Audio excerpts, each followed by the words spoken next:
Welcome back to Court TV Live. I'm Michael Ayala. We have developments at this hour in the case of two of the former Minneapolis police officers charged in George Floyd's death. Tou Thao and J. King told the judge today that they have rejected plea deals that would have given the pair a 3-year prison sentence. Now, Thao told the judge, "It would be lying for me to accept any plea offer." The stage is now set for their trial to begin in October. Thao and King are charged with aiding and abetting both second-degree murder and second-degree manslaughter in Floyd's death. They, along with Thomas Lane, were working with Derek Chauvin when he pinned Floyd's neck with his knee for more than 9 minutes as the 46-year-old black man cried out that he couldn't breathe.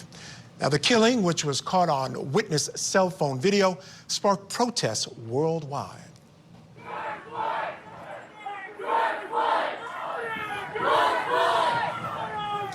Chauvin was convicted of second-degree murder last year and sentenced to more than 22 years on the state charge. Thao and King and Lane were convicted in federal court in February of violating Floyd's civil rights. Lane, who held Floyd's legs and twice asked if he should be turned on his side, was sentenced to 2.5 years. Thao was sentenced to 3.5 years. King, who pinned Floyd's back, was sentenced to just 3 years. All right, still with me, former criminal defense attorney Lauren Prater and civil litigation attorney Cassie Smith. And this one's shocking to me, Lauren, and I'm going to start with you. If I was representing these guys, would be looking for a deal. I would have taken the deal of 3 years that would run concurrently, and this is how it was offered, to run concurrently with the federal charges and served in federal prison. I would have taken that deal and run. I agree, Michael. I would have advised them to take that deal, take the federal prison, because listen, state prison is not like the federal penitentiary, but that's the decision that they make. I'll tell you one thing that I've heard all the time. It's the word hubris, and it means that it's self-destructive pride, and I think that that's what we're looking at here. At this point, you've got an offer that would run concurrent in a better facility than the sentence that you're already dealing with. So I think that this is something that, if I'm looking at the lawyer right now, like, where is your client control? I know that a lot of times when I would deal with clients, sometimes just being in custody for so long, it was almost, like they would argue and go back and forth with me just almost for entertainment for themselves. And I had to literally sit them down and say, look, this is not a game. You can really get some serious, serious time. So take yourself out of it. This is something that's very serious, and understand and appreciate really the consequences of what you're being charged with and what can happen. This is about client control. And at this point, I think the attorneys really need to reel their clients in. Cassie, that, you can't argue with that. That's absolutely the way it goes. But you heard there from Tou Thao, he said, and we've all heard this from defendants many, many times. If I took this plea, I'd be lying.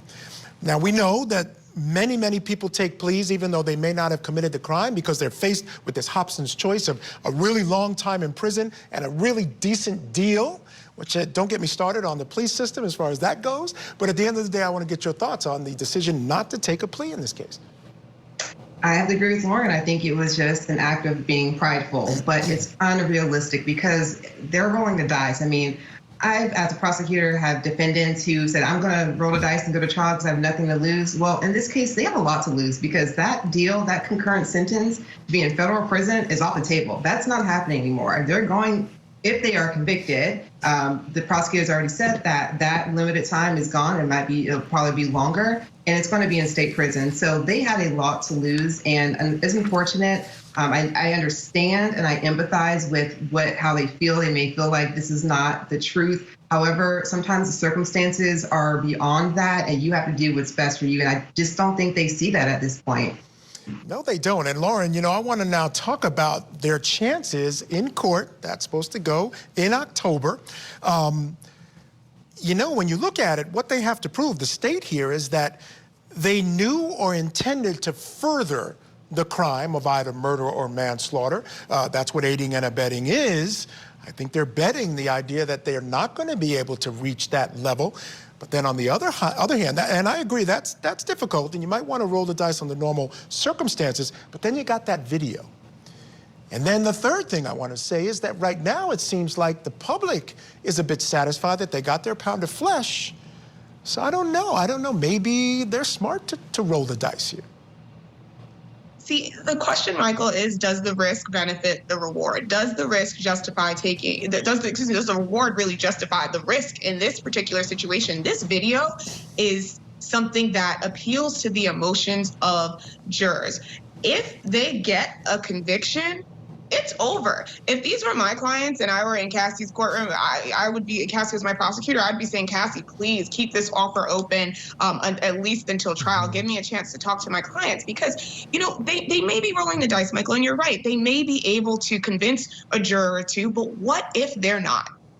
Is it worth it? Is it worth the exposure that you're going to have on the other side when you already are serving the other time on the federal case, all in the name of, you know, innocence, which I get. And to some extent, let me be clear, that's noble. If you believe you're not guilty, that's why we have this justice system. They have their right to a trial. But I mean, it's just, if it don't make dollars, it don't make sense. And right now, Michael, it's just not making sense to me. I'm a little thrown off. Yeah, I agree. And I think, like you said, I think it all comes down to hubris or the idea that these guys just don't want to take a plea. Because I'm sure their attorneys are trying to convince them. All right, guys, stand by. Quick programming note for everyone. Thao and King's state trial is scheduled to begin October 24th of this year, starting with jury selection. An opening statement should then begin about 2 weeks later on November 7th.